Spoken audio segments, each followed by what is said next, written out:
Practices and Methodology Committee. I would like to welcome you all to this one-hour webinar, during which we will present the first edition of the Guidelines for Governance.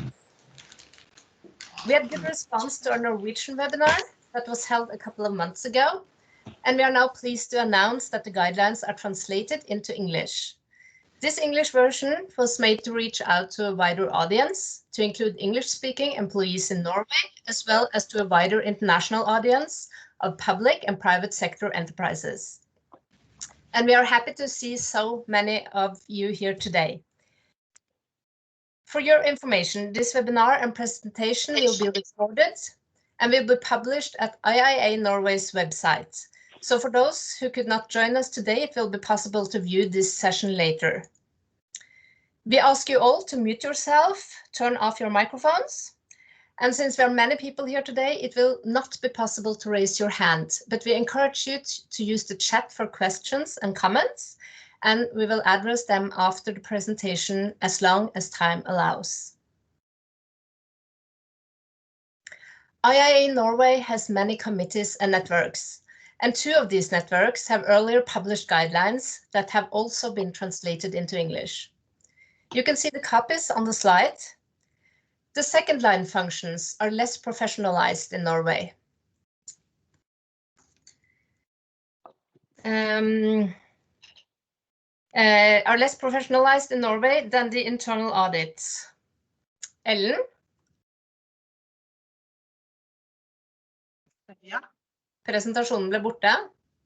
Ok.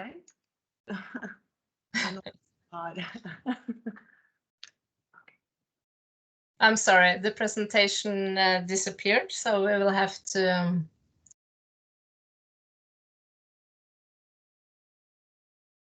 Can you see it now? Yeah,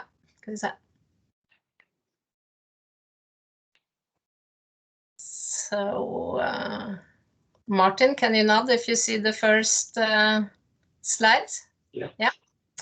Okay, so we'll start over again with the second slide here.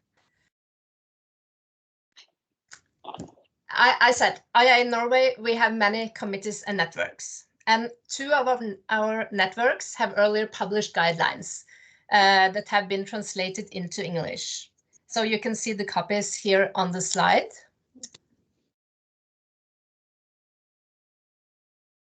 The second line functions are less professionalized in Norway than the internal audit.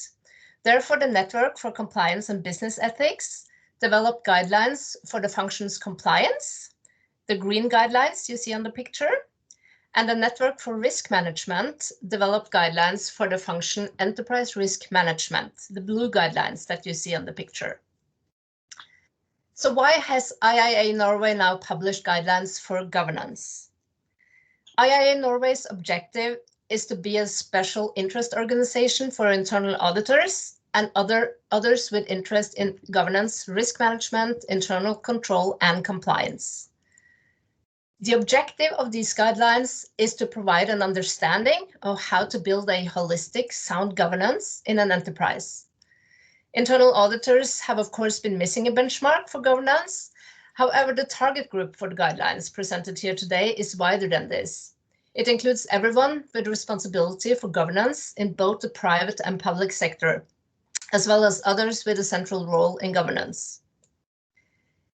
It is also important to note that this is not meant to be a textbook, but a selection of guidelines with proposals for practical approach that we hope will be useful as a benchmark and as a basis for discussions of what is good practice for governance. And good practice develops over time. Therefore, we see that the guidelines for the functions compliance and risk management have already been published in their 2nd edition. We hope that the guidelines for governance also will be updated as time passes. All of these guidelines can be downloaded free of charge from the IIA Norway's website, iia.no. And now a few words about how the guidelines came into being. The committee has spent quite a lot of time in developing these guidelines. It was especially hard in the beginning. Where to start from a blank piece of paper? We picked up some inspiration from international corporate governance codes, but our focus was primarily on the internal governance, which you will shortly hear more about.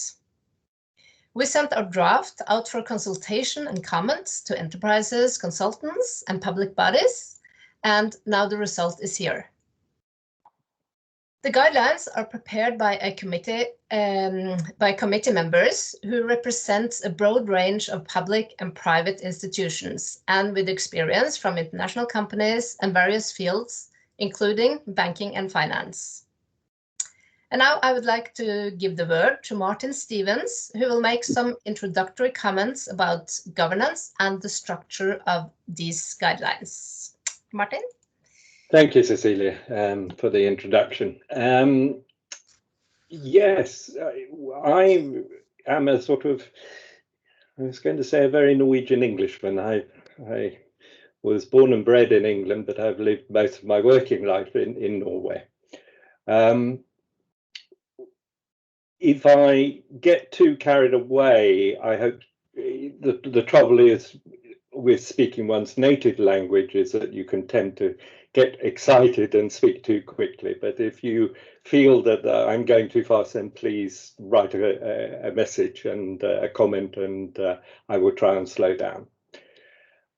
So where do we start off? Governance, what is it about? And this little picture is really just, it's inspired by the fact that Norway has a long coastline and a long tradition of fishing along that coastline.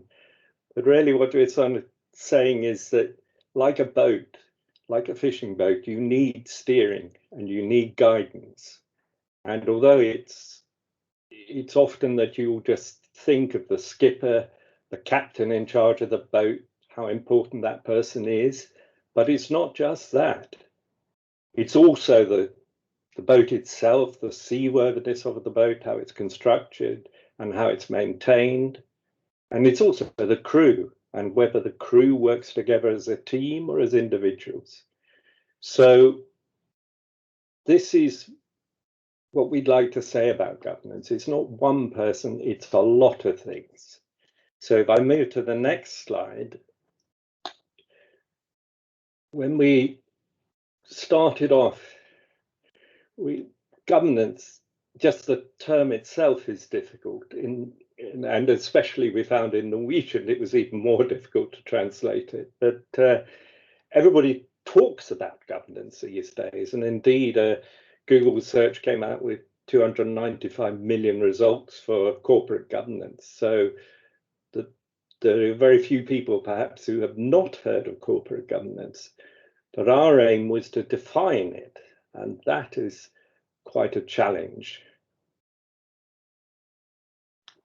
We felt it two aspects here. The one is that governance is about how we interact and the relationship between the owners, the governing bodies, the board, the management, and the employees and the stakeholders. And how this interaction leads to the management of activities, of resources, of the risk.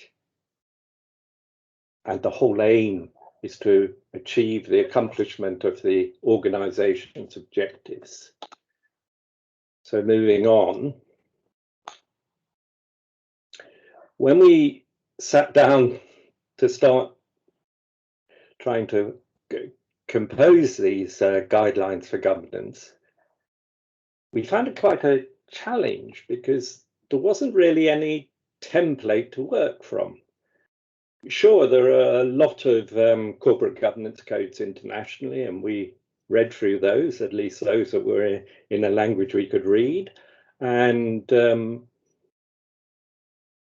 but we found that they were too focused on corporate companies.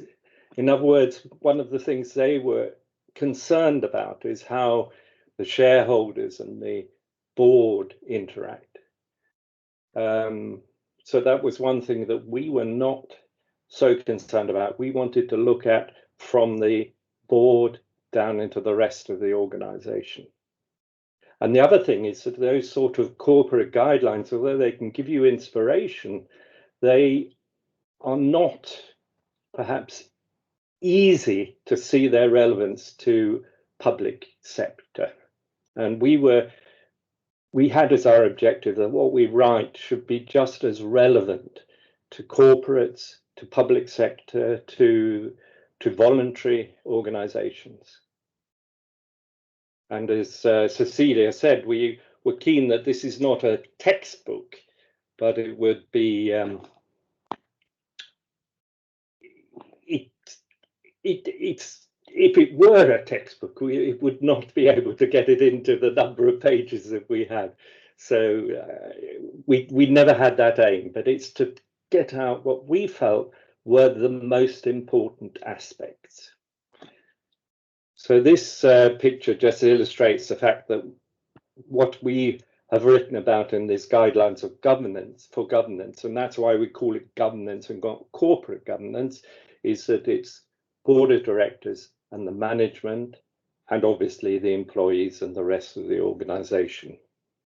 Whereas the other focus in corporate governance are on the ownership side. Moving on.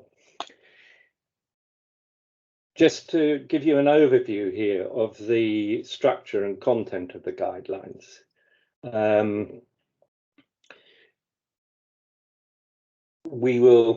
I will go through each of these separate sections. We will also guide you through the main body of the guidelines, which is chapters 1 to 4. I'd just like to stop here on terminology and definition, because that is also something that we found difficult. We had actually different challenges in the Norwegian version and in the English version. In the Norwegian version, in the English version, the challenge was, what do we call what do we use as the main decision-making body? And both in Norway and in the English version, we decided we would use the board, but we also understand that the board is not relevant to all organizations. As we say, in the public sector, there may not be a board. It may be one person, a minister or something. There is a person at the top of the organization who takes the ultimate responsibility. But we found that rather than having a very long-winded explanation of what we mean, a sort of definition, I work in the insurance field, and in the insurance field, in the European guidelines, they talk about the administrative management or supervisory body. And if you were to use that all the way through instead of board, then I think you might get bored with a B-O-R-E-D. So we chose to say board, and the board is shorthand for the highest decision-making body. The other challenge we had is, what do we call the organization? And in Norwegian, it was easier because we have a word that is sort of neutral as to whether it's public or private sector. We could have said the organization throughout the guidelines, but we felt that it's a little bit stale, really. So what we chose was, we used the word enterprise. And we felt that you recognize enterprise also from enterprise risk management and so on. And we talk about enterprise risk management in the public sector. So although enterprise in itself suggests a profit-making organization, we used enterprise as shorthand for any organization in the private and public sector. Moving on.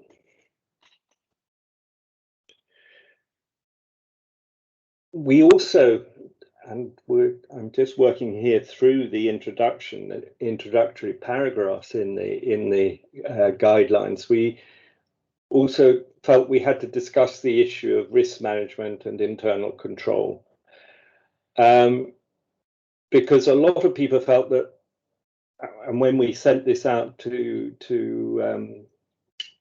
a number of, to be vetted by a number of external institutions in Norway, a lot of people felt that, what about internal control? Where do we find internal control in these guidelines? And they are there, but they're not there as a separate element.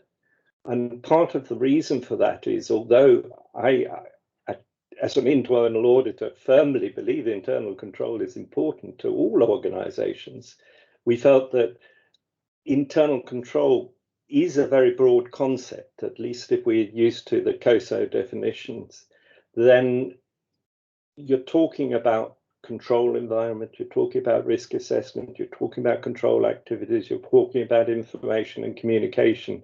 And all these elements will be found in the guidelines under separate chapters. So we felt that instead of all the time having to make cross references to internal control and saying by this also this is an element in internal control, you won't find a lot of direct references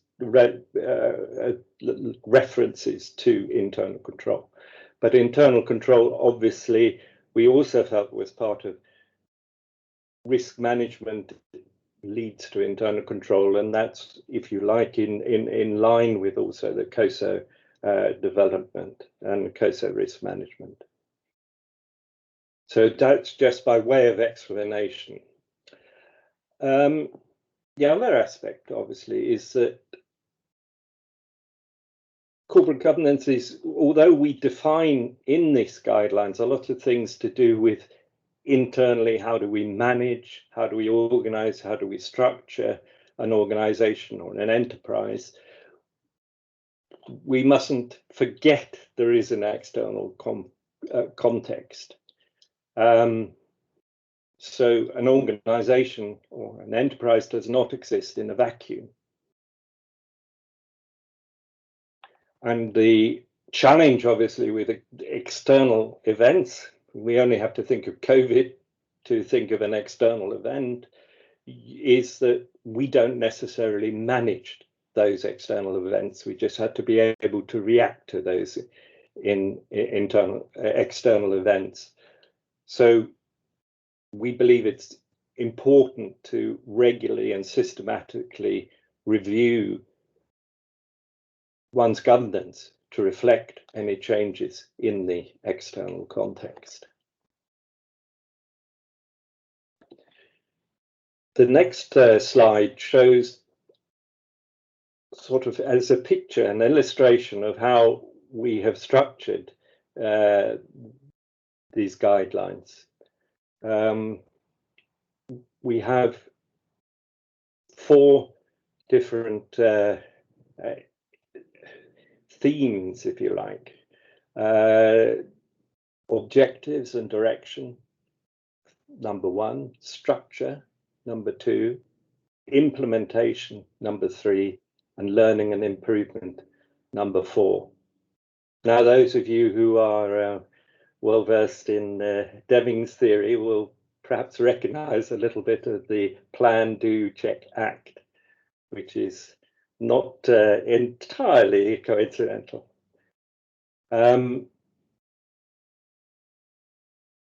Those are the separate chapters which we will go through in a little bit more detail. Moving on.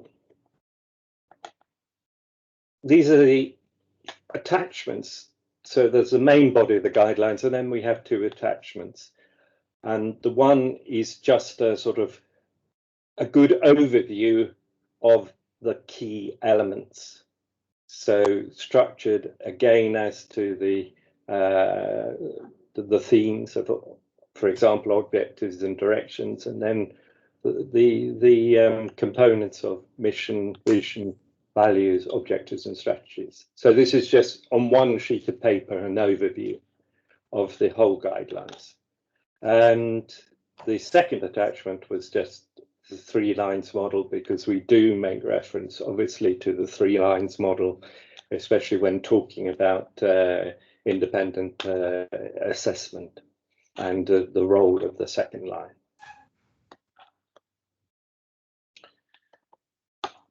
moving on, we have a similar structure to each of the components.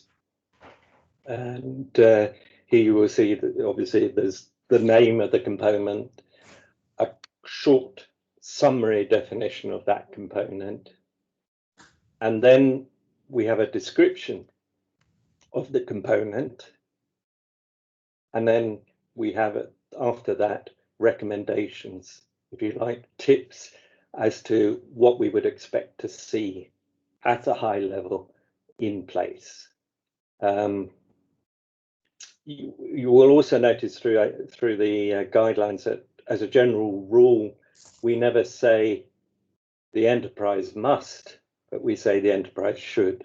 So what we're trying to say, this is, in our opinion, good practice, but obviously whether it's relevant to each organization, that will have to be evaluated by the organization itself. Now, as it probably gets a bit boring just hearing me, I would like to pass the baton on to my colleague, Linda Lillestøl from the committee. Linda. Thank you very much, Martin. With the model in front of us now, I would first like to share with you some of my own experience of using such a model in practice. In the Ministry of Defense, where I work, we have worked actively to define what governance in the defense sector consists of. Such an overview is actively used in discussions with the management, both to create awareness of what governance is and what management's responsibilities entail, and also to discuss the maturity of different management and control processes and how well they are integrated. Through these discussions, we also facilitate management's prioritization of areas for development and improved governance. In other words, we develop the components into a maturity model for these purposes. Having an overview and ownership of governance contributes to the achievement of objectives by providing insight into the current situation and creating a basis for controlled improvement. As Martin said, what governance consists of may vary. In overviews I have worked with, for example, partnership, collaboration, and networking have been elements. As already explained, the overview presented to you today is generic, but may be expanded or reduced according to what is important for the management of your business. So let's move on to the model and its first component. Next, Cecilia. Good management and control starts with the right objectives and a set direction for the work. We must decide, why do we exist? What do we want to achieve? What do we want to stand for? And how do we operationalize and accomplish this? It is important that the enterprise defines objectives and direction as a good starting point for management and control, with interaction and also a culture supporting this. This would facilitate the achievement of the desired results. Two of the elements mentioned here will be discussed in the following. We will take a closer look at what the guide says about values and culture. Then I will get back to a review of objectives and strategies. So when it comes to values, next please. The term values is in the guide, used as a collective term for core values, ethics, social responsibility, and transparency. In order to achieve desired objectives and direction, it is a precondition that the enterprise builds a culture based on defined core values as a guideline for the work. Further, it is assumed that the enterprise not only complies with rules, but acts ethically sound and shows social responsibility. For example, active anti-corruption activities and safe arrangements for whistleblowing are included here. Also, the enterprise maintains transparency to internal and external stakeholders in relation to decisions, implementation of actions, and results. The assessment, handling of impartiality and conflicts of interests are also included in this. Now, we move on to objectives and strategies, where the guides provides these examples of approaches. Next, please. Many enterprises manage human, physical, and financial resources, and the creation of value takes place within the framework of internal and external actors, conditions, and events. The strategy work results in a number of strategic initiatives that are prioritized for implementation. Priorities are based on, among other things, relevance in achieving objectives, cost-benefit assessment, and available resources, competence, and capacity. In order to develop objectives and strategies, it is important to base the development on the purpose of the enterprise and on an analysis of the external context and internal conditions. This with respect to what also Martin said about the external context earlier.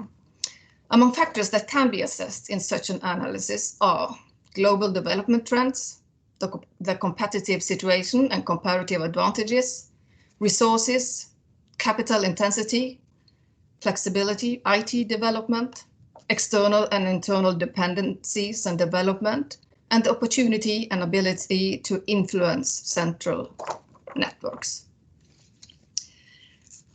This was a short introduction to some prerequisites for meeting wanted objectives and direction of the enterprise. In the following, we will discuss how decided objectives and direction are operationalized in structure, implementation, as well as learning and improvement. Now I give the floor to Rune, who will talk about how decided objectives and directions are operationalized in structures to fulfill the enterprise's purpose, values, vision, objectives, and strategies. Next. Thank you, Linda. I think most people would agree that a good management structure is a decisive factor in an enterprise capability of achieving its strategies and objectives. Could I have next page, please? In this guidance, we have identified 3 basic structural components that we believe are necessary in all enterprises. However, it is important to emphasize that these components will need to be adapted to the nature and complexity of each enterprise, including any external requirements. The enterprise's goals and strategies, values, culture, and external context that were covered earlier will also provide guidelines on how the structures should be designed. The 3 components that we have identified as structural components covers organization, responsibility, and authority, information and communication, as well as remuneration and reward schemes. On the next page, I will go through the first of these components and show a practical approach on how this guidance can be used. There is some noise in the background. Is it possible to mute it, please? Or is it me? Okay. Organization of enterprises should include a responsibility and authority structure that balances and distributes roles, responsibilities, and authority. This type of structure should be in place all the way from the owners down to the individual employee. And as part of such a structure, rules of impartiality should also be in place to ensure the necessary objectivity in decision-making processes. The board has a supervisory role and is also responsible for adopting the overall organization of the enterprise, including an efficient and value-creating management structure. The enterprise managers are responsible for establishing, maintaining, and further developing an appropriate organizational and management structure, in line with the board's decision. If we look at the practical application for this component, we have tried to provide a description of the structural elements that should be in place to ensure a well-functioning decision-making process and a clear distribution of responsibilities and authority. Could I have next? Sorry. Yeah. Sorry, I was a bit early there. And as we can see, this typically means that the company establishes instructions at different levels, power of authority and management structures, roles, routines, and rules. And then, Martin, I give the word back to you. Martin, you are muted. You need to unmute yourself. I got a bit scared there when there was sound and echo and whatever. So, sorry. No, thank you, Rune. Thank you, Linda, for providing your input on those two sections. I will then lead you through the third and fourth section. The third section is implementation, and this is very much the core of the business. This is the day-to-day running. How does we get an enterprise to operate? And here we identified 6 elements. One is the operational planning, the management of core processes, risk management, which is a subject very close to my heart, compliance, financial management, and then the last item is really a catch-all. It's any other process that we have to manage our assets and resources and processes. So just to think back through where we are, this subject in the subject number 1, we looked, where do we wish to go? That was what Linda said to us. And in subject 2, we looked at the structure which needs to be established. And we looked at the processes for managing the operation. And here we looking at more, how do we actually manage it on an operational basis?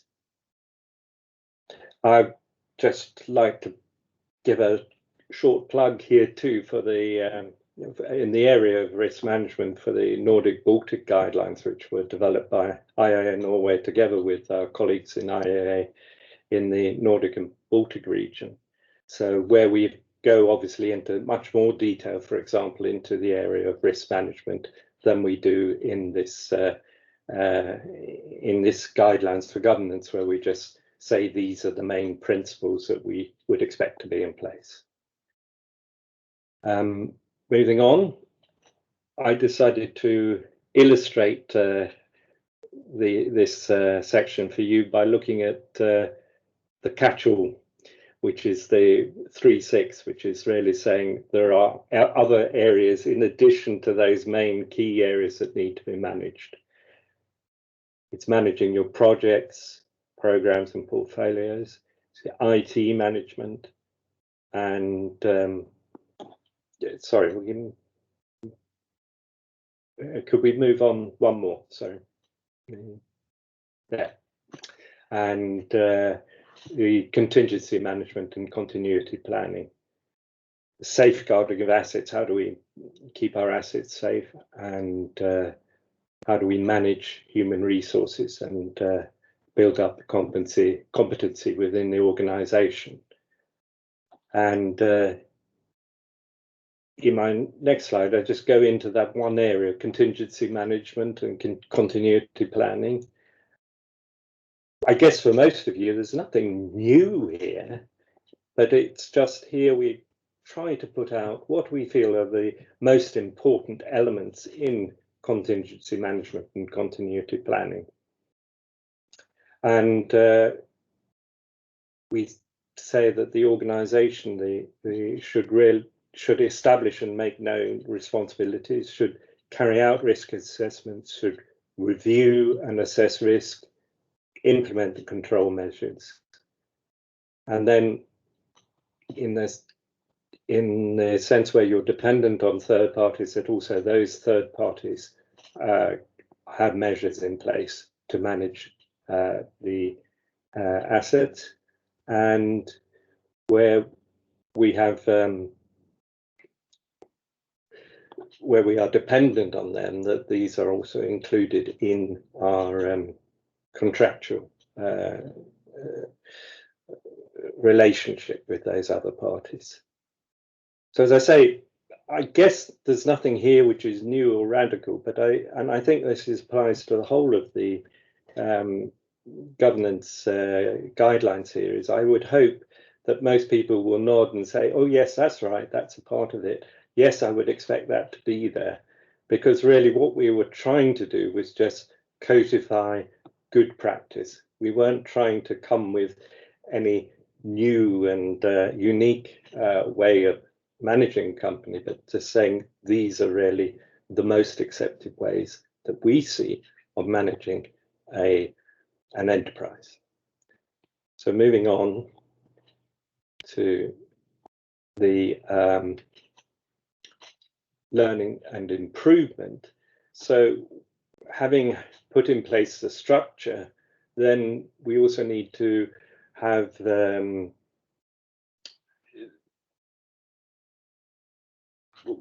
this is the going back to Deming's plan, do, check, act. This is looking at acting after we've done the check.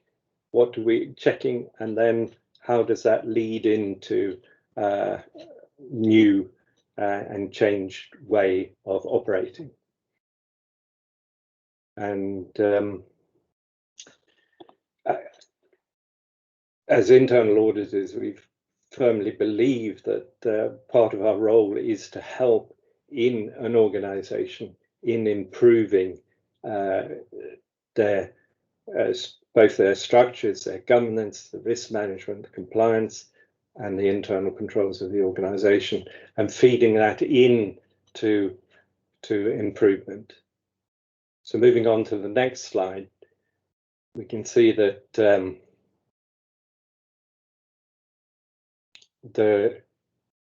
we mention here the second line, and this is why we had an appendix to talk about the 3 lines of defense, because we see the monitoring of the organization. One thing is that within the first line, there should be monitoring and evaluation and learning.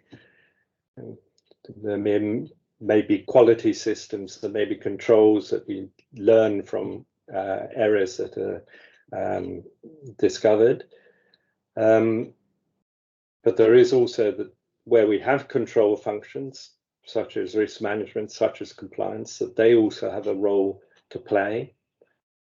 And then objective insurance, we could have said internal audit here. We firmly believe the internal audit is part of a way of providing that objective assurance.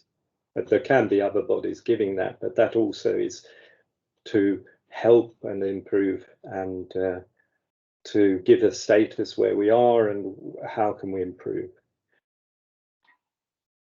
And really, at the end of the day, what we believe the enterprise is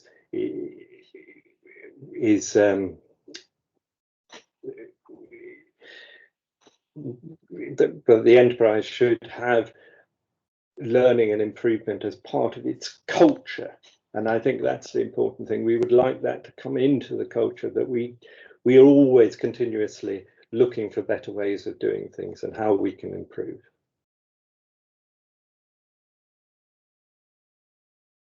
And here I've just illustrated from the that last area where we have again put these little tips as to what we would expect to be in place. The culture for continuous learning, systems identifying where you can change and improve, and then also from that leading into responsibility for doing something about it. And having the budget to do this, of course. So what we feel is that a continuous learning and improvement, by bringing that up here, it's saying that that is not a one-off thing. It's not something that you do and then you forget about it in a year's time, you think about it again. This is something that we hope would be within the enterprise on an ongoing daily basis. So moving on,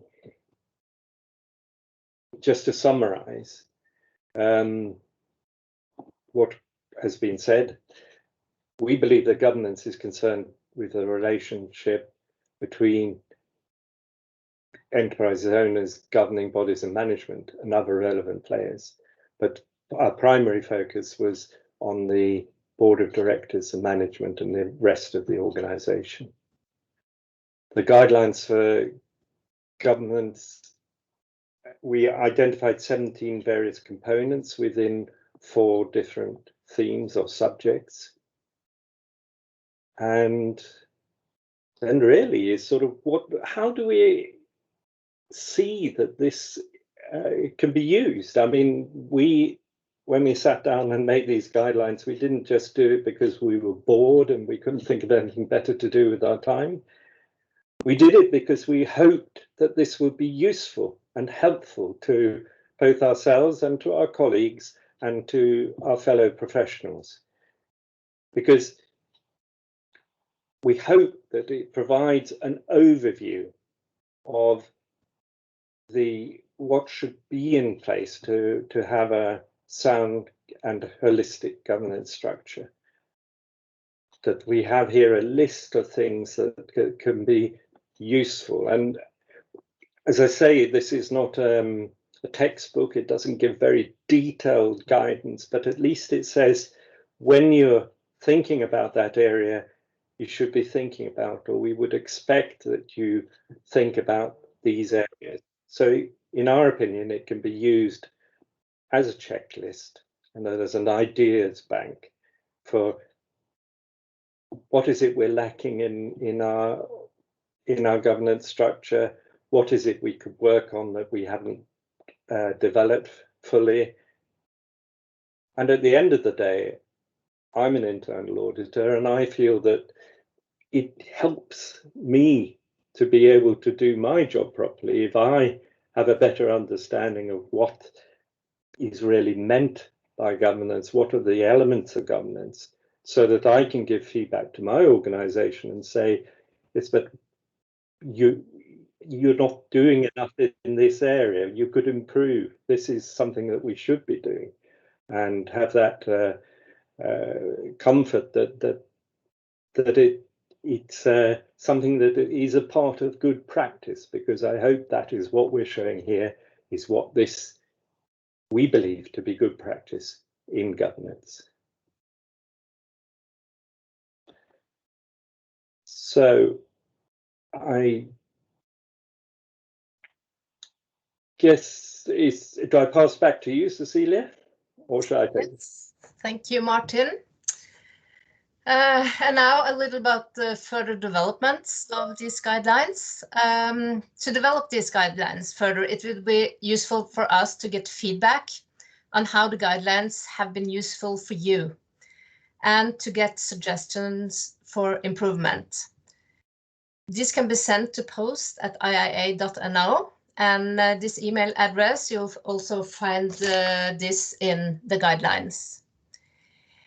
And the guidelines also needs to get updated as time passes, because good practice, standards and frameworks develops over time. And together with these changes and your feedback, we will hopefully publish the guidelines in a second edition.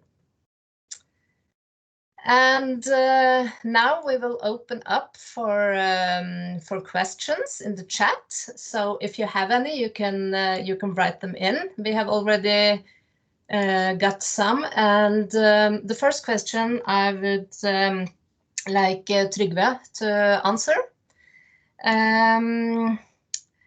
It's a question about how we have been using other frameworks for inspiration, and it's especially mentioned if you have used the King reports on corporate governance and the OECD on good governance guides. Trygve?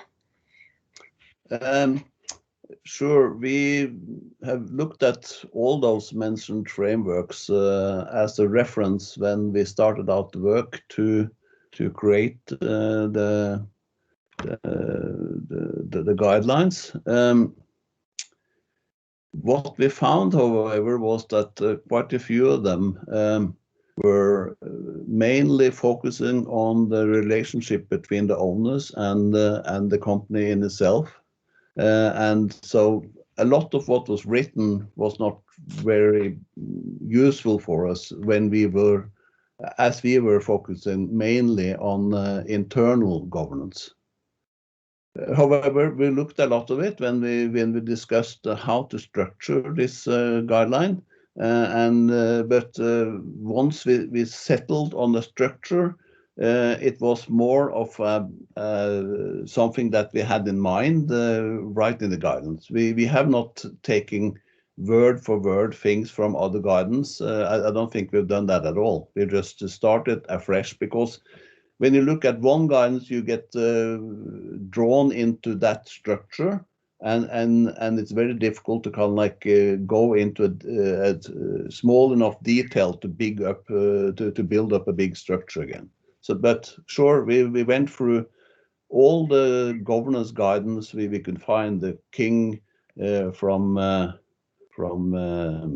Sweden, from different parts of Europe, and whatever we can find, we went through it and got inspired.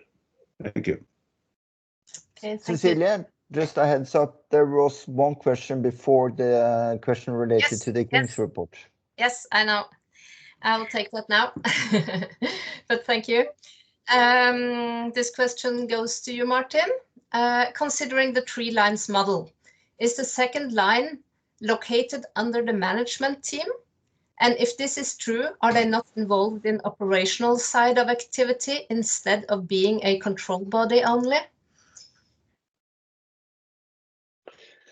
No, that's a tough one. Yes, I think from the way I look at it, a second line is independent of the day-to-day management of the business. It's not totally independent organizationally, as you would see, for example, with the internal audit, which will normally be reporting outside or to the very top of the organization. So I think the second line, yes, it's reporting to executive management, but it's not, it's not sold into the day-to-day management and the day-to-day achievement of goals. So it has that sort of independence, even if it's not a full independence. So I feel it has a value because as in a lot of these instances, it's somebody coming from a little bit from the outside, looking at things and saying, maybe this can be improved, maybe you can do this better, and having that little bit more objective view of things. Whereas if you're in there and you're in the line management, you tend to get a little bit too focused and maybe too one-sided view of things because you're so into the problems. Okay. Just a short comment on this one as well.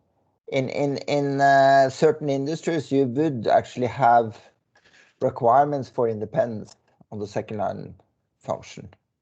So it kind of depends on the industry as well. Ref the comments we had previously about external requirements. Thank you, Trygve. No, thank you, Rune. Then we have a question about how does the guidelines approach the importance of adapting the governance model to the organizational culture? Anyone wants to answer that?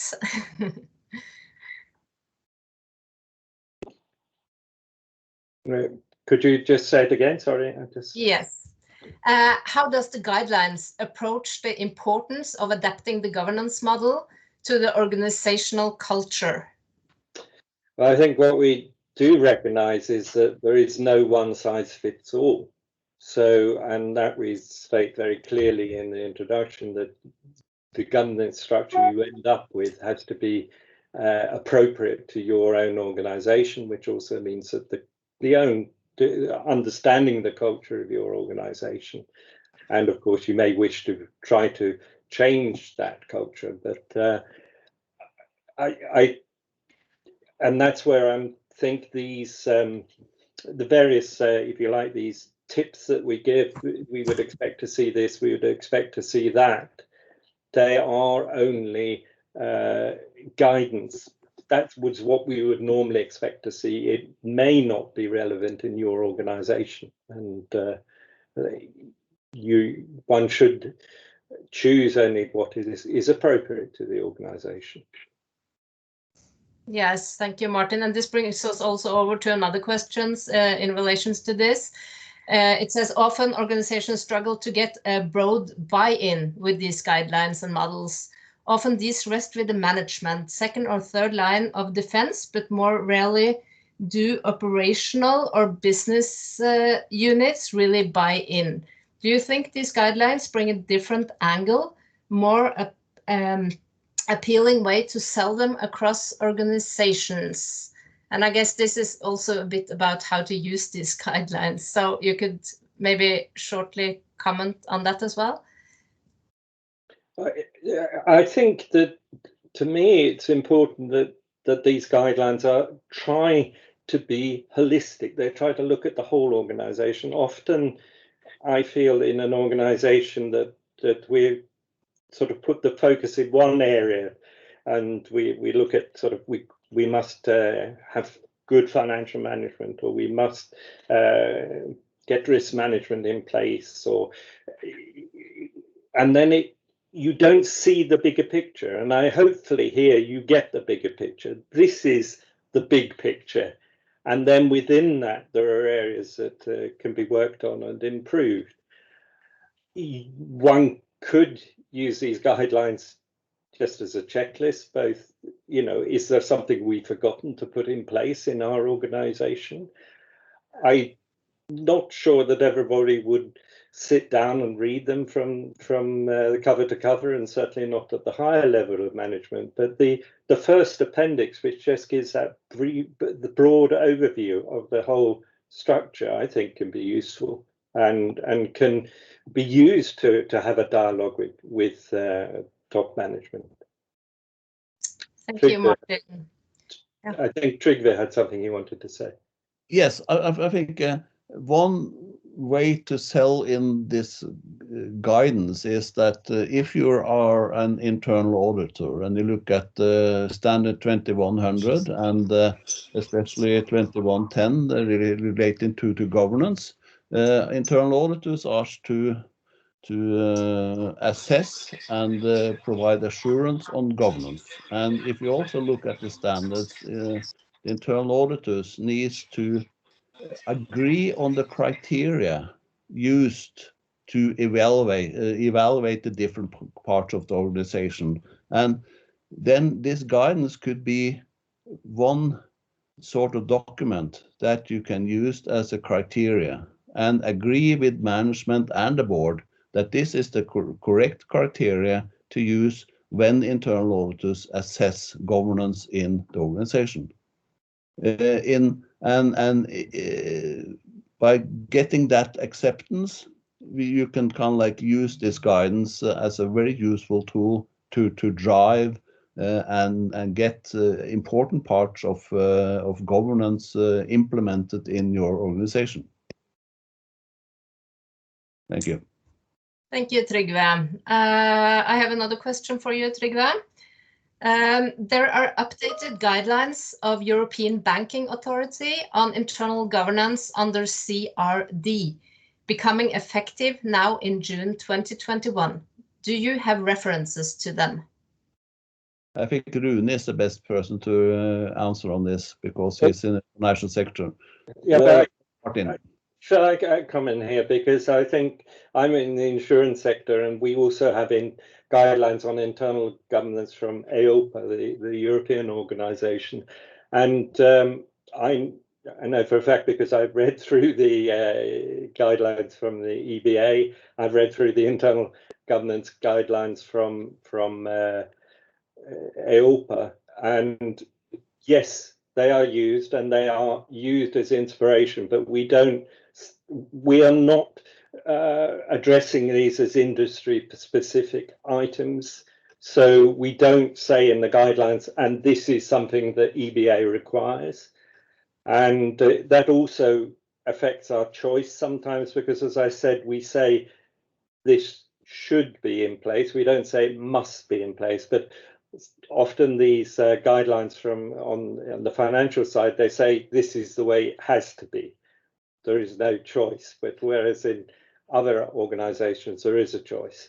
So I don't see anything that conflicts with the guidelines on internal governance, but there is, I was going to say, there will be a difference of emphasis. Obviously, if you're auditing in the banking and insurance field, you need to look at the appropriate guidelines there as well. Thank you, Martin. Then there is one question regarding owners and management. The governance framework assumes that owners and management are separate, but how to proceed when the company owners are also the management? Would it be any implications, difficulties in terms of governance, governance? Trygve? Well, I think the communication between the owners and management will be far easier when it's the same persons.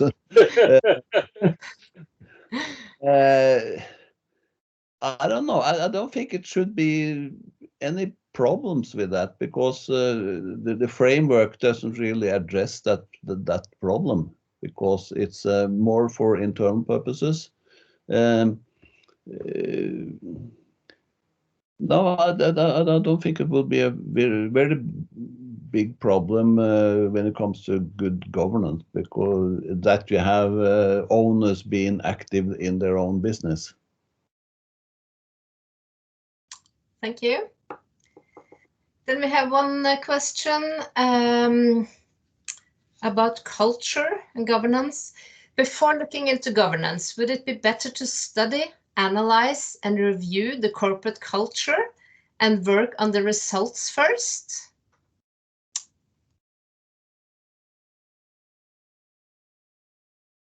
That was a tough one. That's why I was suddenly very silent. Yes. I think, I mean, this is my own take on it, but it's that, yes, I believe fundamentally culture is very important. I think the challenge is to be able to analyze in a culture in a way that is helpful to feed into the governance structure. I think, yes, we should be conscious of our culture, and as I say, that may influence that we put more emphasis on one areas than another, or that there are certain items that are very important for us. But I'm